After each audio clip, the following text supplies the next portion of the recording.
तात्पर्य निर्णय, जगत में ना कुछ हुआ है ना कुछ होने वाला है। हमारे वेदांत का सिद्धांत डाइजेस्ट करो तो दो बातें हैं। सूखा वेदांत ब्रह्म सत्यम जगत मिथ्या, और गीला वेदांत सर्वम खलविदम ब्रह्म। तो सूखा वेदांत और गीला वेदांत दोनों को इकट्ठा करो तो भगवद गीता के 18वें अध्याय का श्लोक आपको समझ में आएगा। ब्रह्मभूत प्रसन्नात्मा न शोचति न कांक्षति समहा सर्वेषु भूतेषु मद भक्तिम लभते पराम। तो जिसके हृदय में वेदांत का ज्ञान प्रकट हो गया, उसी प्रकट वेदांत के ज्ञान को ही पराभक्ति कहते हैं। हमारी भक्ति अपरा है, ये चाहिए वो चाहिए, इसलिए चाहिए उसलिए चाहिए। पराभक्ति वो है कि जिसमें हम परमात्मा से अन्य है इस भ्रांति से मुक्त हो जाते हैं। देखो, इसीलिए यह जो तत्व है इसके चक्कर में समय को नष्ट ना करे।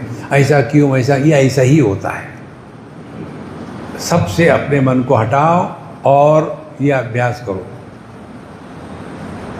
2 मिनट के लिए अपने आप से मत बोलो।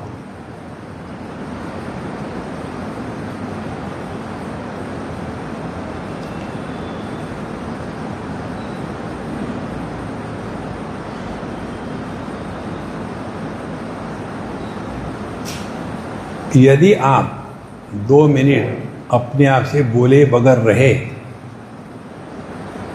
तो आपने बहुत बड़ी छलांग लगा ली है अध्यात्म में। शब्द क्या है? मन के स्थूलीकरण को शब्द कहते हैं। बर्फ क्या है? जमे हुए पानी को बर्फ कहते हैं। इसी प्रकार से व्यक्त मन को शब्द कहते हैं। हमको बाहर से जो शब्द आते हैं उस पर तो कोई नियंत्रण है नहीं। हमको नियंत्रण करना है अपने शब्दों पर।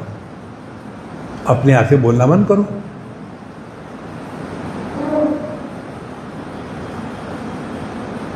ये जो अनुभव है ये भगवान के दर्शन का ट्रेलर है।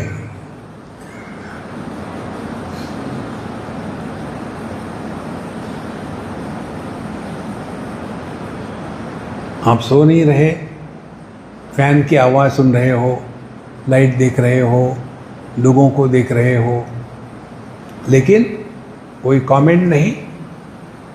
किसी ने देखो सुनो मत बोलो। इसे बढ़कर के और क्या सिंपल भक्ति हो सकती है।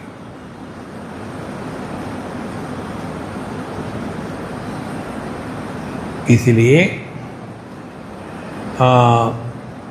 त्वया परम कल्याण पुण्य श्रवण कीर्तना स्मारितो भगवान अद्य देवो नारायणो मम अत्र अपि उदाहरन्ति इमम इतिहासम पुरातनम। इसके बारे में एक पुराना इतिहास है। आर्षभाणाम च संवादम विदेहस्य महात्मनः। पहले के समय में इस भारतवर्ष में एक बहुत बड़े महात्मा हो गए, उनके बारे में एक संवाद है, वो मैं तुमको बताता हूँ। प्रियव्रतो नाम सुतो मनो स्वायंभुवस्य यः तस्य अग्रीदः ततो नाभिर ऋषभस्तत्तु स्मृतः। बहुत पुरानी बात है। स्वायंभुव मनु, आप ध्यान से सुना। स्वायंभुव माने जिसका जन्म नहीं हुआ। ये बातें सूक्ष्म से पकड़नी है। जिसका जन्म नहीं हुआ उनका पुत्र था। अब इसका जन्म नहीं हुआ तो पुत्र कहाँ से होगा? माने कुछ निर्माण नहीं हुआ, कुछ नष्ट भी नहीं हुआ। ये ऐसा ही था, ऐसा ही है, ऐसा ही रहेगा।